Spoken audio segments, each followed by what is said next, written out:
আসসালামু আলাইকুম। আজকে জানবো শাবান মাসের আমল ও ইবাদত।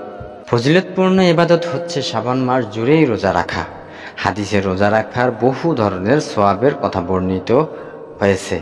এছাড়াও এই মাসে আইএমএ বীজের রোজাও গুরুত্বপূর্ণ, যা প্রতি আরবি মাসের 13 ও 14 ও 15 তারিখে রাখা হয়। এই রোজাকে আইএমএ বীজের রোজা বলে। এই রোজা রাখার ব্যাপারে হাদিসে উৎসাহ দেওয়া হয়েছে। এছাড়াও আছে সাপ্তাহিক সোম ও বৃহস্পতিবারের রোজা।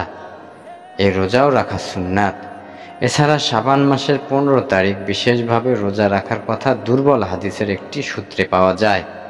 হযরত আলী রাদিয়াল্লাহু আনহু থেকে বর্ণিত সেই হাদিসে রাসূলুল্লাহ সাল্লাল্লাহু আলাইহি সাল্লাম 15 শাবানের রাতে 14 তারিখের দিবাগত রাতে যখন আসে তখন তোমরা তাই ইবাদত বন্দিগিতে কাটাও এবং পরদিন রোজা রাখো। ইবনে মাজাহ 1384। চলতি মাসে অন্তত ফজিলতপূর্ণ একটি রাত রয়েছে। কোরআনের ভাষায় এটিকে লাইলাতুল মুবারাকা বলে। আমাদের দেশীয় পরিভাষায় শবে বরাত বলা হয়।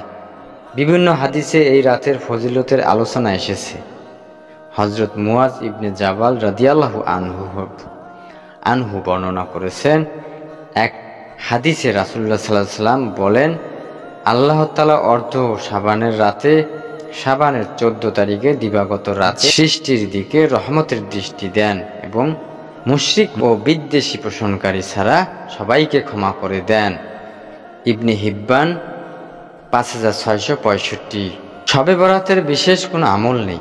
বিশুদ্ধ মতানুসারে এই রাতে একাকী আমল করার কথা রয়েছে। তবে স্বাভাবিক নিয়মে ফরজ নামাজ অবশ্যই মসজিদে পড়তে হবে এবং জামাতের সঙ্গে আদায় করা জরুরি।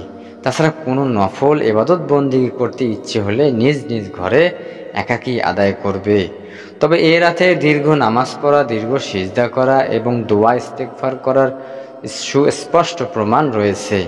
বাইহাকি খণ্ড নম্বর 3, 382 নম্বর হাদিস, 383 নম্বর হাদিস। জাযাকাল্লাহু খায়র।